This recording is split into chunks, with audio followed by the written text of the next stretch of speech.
5ই August fascist Sheikh Hasina দেশ ছেড়ে তার নিজ মাতৃভূমি ভারতের দিল্লিতে পালিয়ে গেলেন, আপনারা সবই জানেন। তারপরে আমরা স্বপ্ন দেখেছিলাম, আমরা আশা করেছিলাম একটি নতুন বাংলাদেশ হবে, যেই বাংলাদেশে প্রকৃত স্বাধীনতা, প্রকৃত সার্বভৌমত্ব এবং প্রকৃত গণতন্ত্র পাব। খুব আশা নিয়েছিলাম, নতুন করে স্বপ্ন দেখেছিলাম। ফেব্রুয়ারি মাসের 12 তারিখ সেই স্বপ্নটাকে দুমড়ে মুচড়ে গুঁড়ো গুঁড়ো করে দেওয়া হয়েছে। একটি ম্যানেজ ভোট আয়োজন করা হয়েছিল। এখানে যারা প্রবীণ রয়েছেন তাদের মনে থাকার কথা, তরুণরা নাও চিনতে পারে, 2008 সালে একটা নির্বাচন হয়েছিল বাংলাদেশে।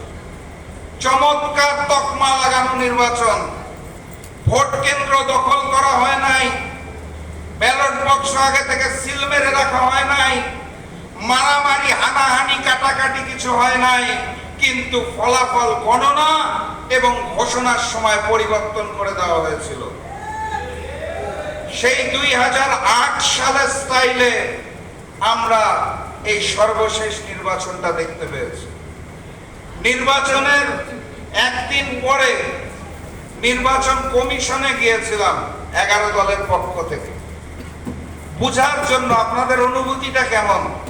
এই যে চমৎকার একটা নির্বাচন আয়োজন করলেন, ফলাফল ঘোষণার পরবর্তী 2 ঘন্টায় আমরা মনিটরিং রুমে বসে দেখলাম সংখ্যাগরিষ্ঠ না 200-রও অধিক আসনে আমরা চমৎকার ভাবে 11 দলে গিয়ে আছি।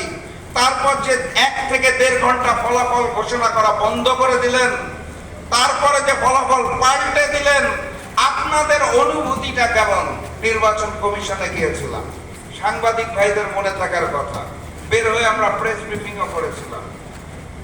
তারা আমাদের উত্তর দিয়েছিল, একটা নির্বাচন হয়েছে দেখুন যেখানে একটাও খুন হয় নাই, বড় মাপের কোনো সংঘর্ষ হয় নাই, কোনো মারামারি হয় নাই। সেদিন মুচকি হেসেছিলাম, হেসে বলেছিলাম 2008-কে আরো পরিশুদ্ধ করে করবেন, সেটা আগে বললেই হতো, তাহলে আমরাও ওভাবে করে প্রস্তুতি রাখতাম। তো ওনারা এটার কোনো পাল্টা জবাব দিতে পারেনি। বাস্তবতা হচ্ছে জনগণের যে ভোটের অধিকার, ভোট প্রদান করার অধিকার দেওয়া হয়েছে, এই আঙুলের মধ্যে কালো রং লেপন করা হয়েছে, কিন্তু সেই ফলাফলটাকে ঘোষণা করা হয় নাই। সেই ফলাফল যদি ঘোষণা করা হতো তাহলে আজকের এই ব্যানারে স্পষ্ট করে লেখা থাকতো ডাক্তার শফিকুর রহমান, মাননীয় প্রধানমন্ত্রী বাংলাদেশ সরকার। এই কারণে আমাকে এখন বারবার বলতে হয়, জনতার প্রধানমন্ত্রী, জনগণের প্রধানমন্ত্রী ডাক্তার শফিকুর রহমান।